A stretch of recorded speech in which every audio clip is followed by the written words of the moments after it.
Hindi kaya itong final na hirit nitong si Kaufman ay pagbibigyan?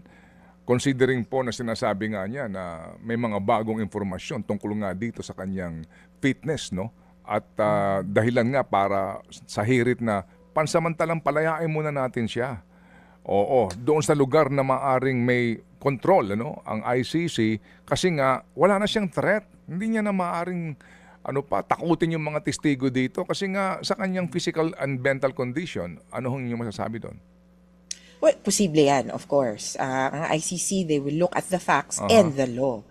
Pero ang isang, hindi ko naman masabing compromise, pero kung makita kasi ng ICC, ang hinihingi sa interim release pala ay ibigay ang kustodiya sa pamilya, sa ibang tao, sa ibang bansa, parang ganon, di ba? Pero posibleng sabihin ng ICC, kung very, very concerned sila, baka madulas yung floor doon sa ICC medyo Spartan yung circumstances doon. Baka sabihin, dapat yata carpeted. Di baka isangguni na ipadala siya sa isang, I don't know, care facility o kaya hospital o kaya kung anumang government-run facility para sa may ganyang nagkakaedad na swak doon sa kondisyon niya.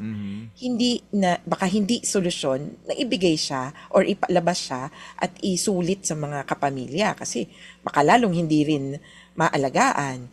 Kaya yung parang compromise or isang possibility pa ay sabihin ng ICC, siya, ipadala muna yan sa ganitong facility. Last year, pinag-iisipan na rin namin to kung pasensya pero dementia, kung ganun yung parang kahalintulad na problema ni Duterte, meron ang Netherlands na bagong pauso. Ito po yung mga dementia village. So, kung pamilyar tayo na sasabihin na, yung mga nagiging ulyanin na talaga, dadalhin sa mga parang ospital na kwarto-kwarto. Yung dementia village, medyo mas malaya sila. Meron silang parang flat. So sabi namin, sige, tingnan natin kung yun yung i-recommend ng judges at essentially nung doktor.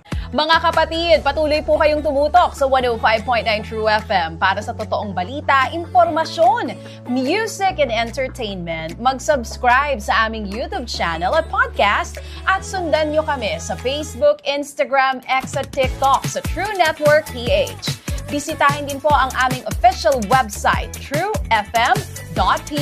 At panoorin din kami sa True TV Signal, Channel 19. Kami po ang 105.9 True FM.